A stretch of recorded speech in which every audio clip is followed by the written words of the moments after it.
Olá, minhas traças, sejam bem-vindos de volta ao canal Leia Preta Leia. Peço desculpas logo de uma vez para vocês por não ter lançado vídeo na semana passada, mas estávamos de mudança para o Rio de Janeiro, de volta à cidade maravilhosa, a cidade do tiro, porrada e bomba. Não deu para gravar, mas... Jesus, meu brinco caiu. Jesus Cristo, meu brinco caiu. Depois eu consigo colocar no pano. E neste início de 2022 eu me comprometi a ler vários livros de suspense e thrillers. E ficção científica vão ser minhas leituras principais no ano de 2022, porque eu acho que é, digamos, o reflexo dos tempos que a gente está vivendo, né, meus amores? E porque eu amo suspense, thrillers e ficção científica, e agora que eu terminei meu doutorado, eu tô podendo voltar a ler livros que eu adoro, mais livros do que eu adoro, e não só aqueles que eu me comprometi a ler. A nossa resenha da semana retrasada foi Misery, de Stephen King, de 1984. E aí a gente teve a nossa live de Frankenstein, vou colocar os dois vídeos linkados aqui embaixo. E agora nós vamos voltar com mais uma resenha de thriller. Nossa resenha de hoje é O Colecionador, de John Followes. Esse livro é de 1962 e, meus amores, pensa num livro maravilhoso. Como é que O Colecionador chegou ao meu conhecimento? Eu comprei O Colecionador, sem brincadeira, por causa da capa e do sinopse, porque essa é uma edição da nossa querida Darkside, a caveirinha que tem uma parceriazinha aqui com o Leia Preta Leia. E eu falei assim, cara, eu vou comprar porque nada que a Darkside publica pode estar ruim. E eu gostei da premissa. Mas aí, meus amores, estava eu lendo Misery, de Stephen King, e este é considerado no livro o autor favorito. John Followes, O Colecionador, é considerado o livro favorito do Paul Sheldon, que é o protagonista de Misery, e é considerado um dos livros favoritos do Stephen King, segundo o próprio. Eu falei, cara, se o autor é o favorito do Stephen King e o Stephen King é o meu autor favorito, a gente precisa estar lendo. Esse livro estava há um ano empacado no meu armário de leituras. Estava achando que ia ser uma dessas leituras esquecidas? Estava. Até que eu peguei e me sentei para ler esta obra-prima. Por que é uma obra-prima? Porque o cara mistura um thriller, um livro de suspense, de sequestro, de obsessão, com um livro sobre filosofia, arte, luta de classes, toda a tensão dos anos 60, toda a questão da contracultura ali, toda a ebulição cultural que estava acontecendo no Ocidente naqueles anos 60, né, depois dos anos 50, e a questão da juventude, e ele coloca neste livrinho, que aliás, me digam se esta não é a encadernação mais bonita que vocês já viram hoje.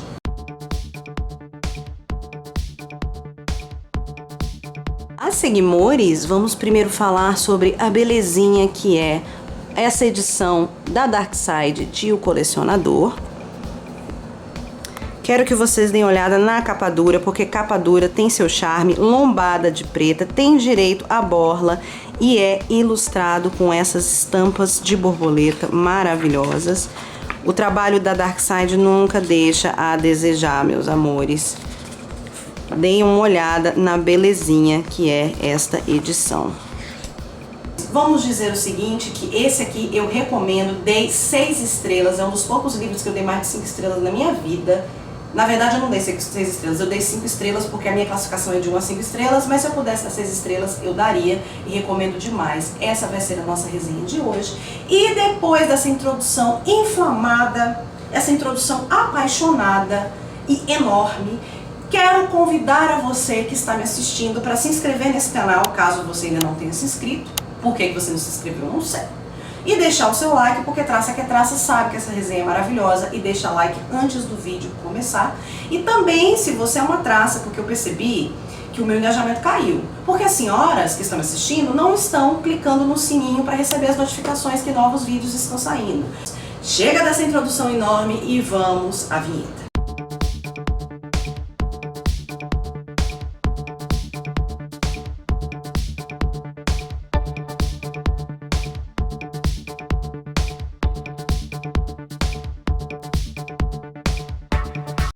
Vamos lá, meus amores. Coisas geniais sobre O Colecionador. Primeiro, é um dos livros favoritos do Stephen King, maravilhoso, e o Stephen King escreve o prefácio dessa edição da Darkside. Então, né, já tá valendo só por causa disso aqui. Segundo, a mistura que eu falei com vocês de filosofia, luta de classes, toda uma análise, uma radiografia da sociedade inglesa dos anos 60, no meio daquela ebulição da contracultura, das liberdades dos anos 60, os anos 60 que foram aqueles anos das revoluções, toda uma questão falando sobre artes, das diversas artes, seja música, dança, pintura, arte, e o fato de que o livro é tratado sob dois pontos de vista. Metade do livro a gente fica sabendo sob o ponto de vista de Clegg, que é o nosso sequestrador, e a segunda metade é sobre o ponto de vista de Miranda, a nossa sequestrada.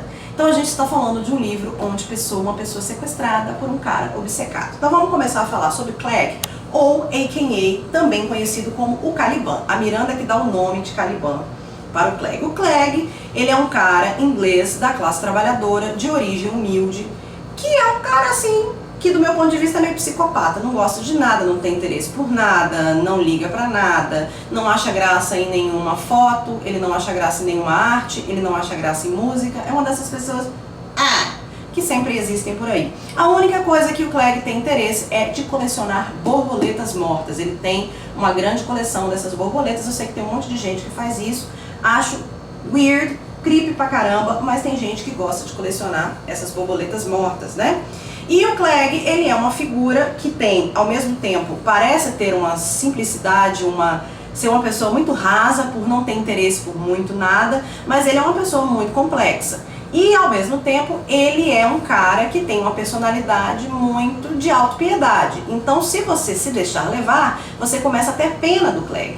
Clegg é o nosso sequestrador, ele é o cara que sequestra a Miranda e, obviamente, ele não é um narrador confiável. Mas ele vai nos contar, sob o ponto de vista dele, a história dele, até o momento que ele conhece Miranda. E quando eu digo conhece Miranda, assim, eu vou colocar bem entre aspas, porque ele não conhece a Miranda não, assim, ele começa a ficar obcecado e a seguir a Miranda para tudo quanto é lado, porque ela é perfeita, porque ela é loura, porque ela é uma perfeita dama, porque ela é o ideal que ele faz de uma mulher perfeita. Delicada, ela é artista, Miranda é artista, né? Ela vai para Londres estudar numa escola de artes famosas de lá, ela é filha de uma família de classe média alta, ela é toda culta, é uma mulher, né? Uma menina, assim, que a Miranda também não é uma mulher, é uma moça muito jovem, mas ele monta um ideal do que é a Miranda, mas ele nunca sequer falou com ela. Tem uma única vez no livro que ele ouve a voz dela antes de sequestrá-la. Então, me lembrou muito o John de Yu. Por quê? Porque tudo que a Miranda faz, do ponto de vista do Caliban, ele acha que ela faz para chamar a atenção dele, ou para estar no negócio dele, e as amigas dela não prestam, e os namorados dela não prestam, e ninguém valoriza a Miranda, ele é a única pessoa que é perfeita para ela. E aí, em algum momento, o Clegg, nosso Caliban, ele ganha na loteria. E ele ganha na loteria a soma de 72 mil libras, que parece que não é muito dinheiro, mas acho que se a gente fizer conversão deve ser um absurdo de dinheiro. Em vez de viajar, de passar uma vida maravilhosa, de usar desse dinheiro, de usufruir, de ir pro teatro, de viajar, de ir pra, sabe, de se educar, ele que é um cara lá da classe trabalhadora, um cara humilde e tal, ele resolve que ele quer usar esse dinheiro para se aproximar de Miranda. E aí o que ele faz? Ele compra uma casa, um casarão, no meio do mato, lá no meio do mato, e ele começa a reformar e ele descobre que esse casarão tem um subsolo, aliás, ele compra o casarão porque tem um subsolo, e ele começa a preparar para receber a convidada dele. Vamos lembrar que durante todo o livro o nosso Caliban se refere a Miranda como sua convidada. Ele vai, sequestra ela de forma até bastante violenta, e depois ele leva ela, ele montou um ambiente, um apartamento, tipo um loft para ela, com todos os livros de arte que ele sabe que ela vai gostar, todos os quadros, ele faz tudo que a Miranda quer e ele se prepara para poder receber essa convidada. E aí, em determinado momento, ele descobre que é o dia, ele tem que sequestrar a Miranda. Então ele aluga um furgão, e aí vamos mais uma vez nos lembrar que todo psicopata em filme e em livro tem furgão. Então se você vê um furgão, principalmente aqueles que não tem janela atrás, ou a janela é pintada, corra, tenho medo desses trem. Toda vez que eu passo por um furgão na rua, eu quero atravessar a rua para andar do outro lado. Ele vai, bota um éter na boca da Miranda e a sequestra. E quando chega no esconderijo, no calabouço onde ele vai colocar a Miranda percebe que aquele calabouço ali está preparado para ela. Só que aí vamos mais uma vez lembrar que na metade do livro, na primeira metade do livro, e no finalzinho do livro o ponto de vista é do Caliban. Então mesmo a forma como a Miranda age, a gente não tem como saber se é verdade. E aí ele leva a Miranda e toma o primeiro susto, porque ele descobre que a Miranda sabe quem ele é. Ele acha que a Miranda nunca reparou nele, mas a Miranda descobre que ele é. Segundo, ele descobre que a Miranda não é essa fada ilibada, perfeita. Não, a Miranda é uma mulher com um pulso firme, com uma personalidade extremamente forte, artista, cheia de ideais, maravilhosa. A Miranda é uma personagem assim super criativa, super maravilhosa, cheia de opinião própria, e ela não reage com medo dele. Ela não parece estar com medo dele. Depois, quando a gente vai ver a segunda parte do livro, que a gente fica sabendo pelo diário que a Miranda escreve, ela escreve um diário, né, porque ele deixa vários materiais para ela fazer arte e escrever, que a gente descobre que ela tá com medo sim, mas ela é muito inteligente, muito mais inteligente do que o Caliban. E aí, ela no início meio que tenta, durante vários momentos do livro, ela o manipula. E aí, gente, a gente começa a ver essa convivência entre ele e a Miranda, que demora várias semanas, né? Ela fica no calabouço em várias semanas. E quando ela pergunta o nome dele é Frederick Clegg. Só que ele fala que o nome dele é Ferdinand, que ele acha o nome mais sonoro. Só que a Miranda é uma mulher muito culta, e ela lembra que Ferdinand e Miranda são o casal de A Tempestade, que é uma das peças mais famosas de Shakespeare. E ela acha que é uma coincidência incrível, só que obviamente o autor fez isso de propósito, mas o Caliban não faz ideia, o Clegg não faz ideia de quem é Shakespeare, de quais são as peças, etc. Só que a Miranda não entende o Clegg como Ferdinand, não. Ela vê ele como Caliban, que é um cara que vive na ilha onde o casal vai parar na tempestade, que é fruto de uma bruxa com o diabo, e é um horroroso. Em determinado momento, ele sequestra a Miranda, tenta estuprá-la para povoar a ilha de Calibanzinhos. Então ele é um cara fruto dessa gestação demoníaca, super maltratado a vida toda, nojento, fedorento, mal educado, e ela compara com o Caliban no sentido de que o Caliban, o Clegg, é uma pessoa que rouba a beleza das coisas, inclusive das borboletas que ele prega nos quadrinhos. Ele quer roubar a beleza da Miranda, ele quer roubar a beleza da borboleta, ele quer roubar a personalidade das pessoas porque ele realmente não tem personalidade. Mas ele não consegue entender. Então a gente acompanha o livro entre as relações entre Miranda e Ferdinand. Do ponto de vista físico, ele, durante a maior parte do livro, não comete abusos físicos contra Miranda, não. Alguns momentos comete sim, mas assim, durante a maior parte. Então, para algumas pessoas, pode não parecer tão desagradável. Gente, mas você privar a pessoa de liberdade, mesmo que você não toque num fio de cabelo dela, é considerado crime hediondo, porque está nos nossos direitos humanos assegurado o nosso direito de ir e vir. Então, não importa que ele criou uma gaiola dourada para manter a mulher presa. O que importa é que ele tirou a liberdade, tirou ela da convivência da família, manteve ela lá sempre com medo, porque a gente descobre pelo diário que a Miranda está sempre com medo do que o Caliban vai fazer em seguida, porque ela não consegue ler esse cara. Ela pensa que ele é um psicopata, aí pensa que ele é um cara bruto, aí pensa que... Ela não consegue, ela está sempre ansiosa sem saber o que vai acontecer. E ao mesmo tempo a gente percebe que os dois estão sempre testando os níveis de manipulação.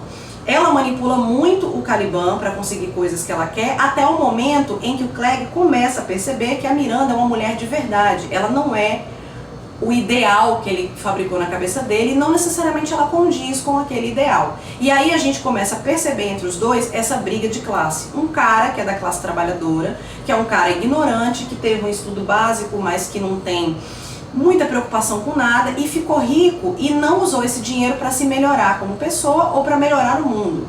Ele meio que vive ali pela Miranda. E a gente tem essa mulher de classe média alta, extremamente culta, artista e super preocupada com o mundo, com as causas sociais, com as pautas sociais. Então a gente vê essa briga, até de perceber que a Miranda é um pouco elitista. A Miranda, ela julga muito o Caliban em relação à classe, como se ele fosse fruto dessa classe trabalhadora idiota, idiotizada. Sendo que eu discordo, eu acho que o Caliban é psicopata. O Clegg é daquele jeito porque ele é daquele jeito, não porque ele veio da classe social mais baixa. Até porque muitas das revoluções e muitos dos artistas vieram de origens humildes, então não tem muito a ver. Mas a gente começa a ver o John Fowles colocando pintando essa nossa história sobre um cara obcecado por uma garota que sequestra essa garota com outras cores. Ele coloca a questão da classe social, a tensão entre sexos, entre gêneros, porque existe sim uma tensão entre gêneros, principalmente do tipo do machismo que o Clegg pratica, que é aquele que idealiza uma mulher, porque ele é um cara que tem uma sexualidade super mal resolvida, entendeu? Ele idealiza a mulher, coloca a mulher no patamar, mas o interesse pela Miranda não parece ser um interesse físico, é quase como se ela fosse uma dessas borboletas que ele coloca paralisada num quadro. Então tem essa tensão de gênero e vai ter essa questão de classe e artística também. A história fica ainda mais interessante quando a gente começa a ler o Diário da Miranda, do meados para o final, e a gente começa a ver o ponto de vista dela e revelando o que passa no coração da Miranda. E essa, sem dúvida, é a parte mais artística e filosófica do livro, porque a Miranda é cheia de referências históricas e filosóficas, né? Então, é um livro, gente, maravilhoso, e eu fiquei descrente ao descobrir que essa foi a obra de estreia do John Fowles, e é um livro tão maravilhoso. Isso aqui é um clássico que eu recomendo para qualquer pessoa que gosta de suspense. Não precisem ficar muito preocupados, não tem tanta cena violenta que dá gatilho, mas ele tem um peso filosófico e social e também de tensão. Você vai ficando tensa com a história, você quer saber o que vai acontecer. E, meus amores, você nunca vai sentir tanto ódio de um final igual esse final que vai acontecer aqui, tá? O Clegg é a famosa vítima do mundo, né? Nosso Calibanzinho é a famosa vítima do universo. Ele deu origem a vários outros livros, incluindo O Silêncio dos Inocentes, porque tem uma certa coisa de Hannibal misturado com o jeito que o Clegg enxerga o mundo, com a sofisticação da Miranda, dá um Hannibal perfeito. Então Thomas Harris disse que O Silêncio dos Inocentes é muito inspirado no Colecionador, sim, e vários outros livros, e eu tenho certeza que você deve ser inspirado também no Colecionador. Então isso aqui é dica quente. Se você quiser adquirir esse livro, ele está disponível na Dark Side. Eu comprei por uma pichincha, considerando que é uma edição de capa dura. Vou colocar o link aqui de Amazon para você adquirir este livro, deve ter e-book também. E é isso, meus amores, já voltamos com uma edição, uma resenha inflamada, apaixonada, porque eu amo quando um livro me agarra do jeito que o Colecionador me agarrou e me põe para pensar. Aquele livro que não sai da sua cabeça e que inclusive você não esquece pormenores da história, mesmo que tenha meses que você já leu esse livro. Agradeço mais uma vez a audiência de vocês aqui e quero convidar a vocês para vir fazer parte do nosso clube de leitura A Grande Irmã, que nesse mês de abril nós estamos lendo Desumanos, da Tio Guerra, que é uma autora brasileira que publicou esse livro, também, se eu não me engano, é o romance de estreia dela, que mistura fantasia com ficção científica e foi publicado pela Madre Pérola em 2019, mas teremos leituras mensais de livros escritos por mulheres todos os meses do ano de 2022 e talvez de 2023. E nesse momento que esse vídeo está saindo, o formulário de inscrição ainda não estará aberto, mas botem nas suas agendas que a partir do dia 26 de abril eu vou abrir novamente o formulário de inscrição para vocês poderem fazer parte do clube a partir do mês de maio. Todo mês a gente está discutindo literatura de ficção científica produzida por mulheres. Vai ter Thea von Harbou, vai ter Ursula Le Guin, vai ter Margaret Atwood, vai ter Octavia Butler. Mais uma vez quero convidar a vocês para se inscrever nesse canal caso você não esteja inscrito e deixar o seu like. E claro, para mais conteúdos como esse, me siga nas minhas redes sociais, tanto no Twitter, quanto no Instagram, quanto no TikTok. O meu arroba é Leia Preta Leia. Vou colocar o link na descrição aqui na caixinha e me siga. De novo, seu suicida. Vou colocar os links para você me seguir nas redes e vão lá e vão seguir o Leia Preta Leia e fazer a palavra do Leia Preta Leia se espalhar. Fiquem ligados para mais conteúdos de suspense e ficção científica nesse ano de 2022, porque vai estar tendo muita resenha desses gêneros aqui. Era isso que a gente tinha por hoje. Fico por aqui. Beijos e até a próxima segunda. Olá, sou eu, Winnie do Futuro, vim falar com você aqui, né, a Winnie que está editando esse vídeo, para avisar você que está assistindo a resenha de O Colecionador agora, que na sexta-feira passada eu inaugurei o meu mais novo podcast na senhora Spotify, chamado A Grande Irmã, voltado obviamente para a literatura, mas principalmente para a parte não ficcional, as curiosidades que tem por trás da literatura, e obviamente vai ter muito conteúdo de ficção científica. Vou botar o link aqui para você ter acesso a esse digníssimo podcast. É um podcast quinzenal e vai sair obviamente 2 sextas-feiras por mês. Fico por aqui, beijinhos!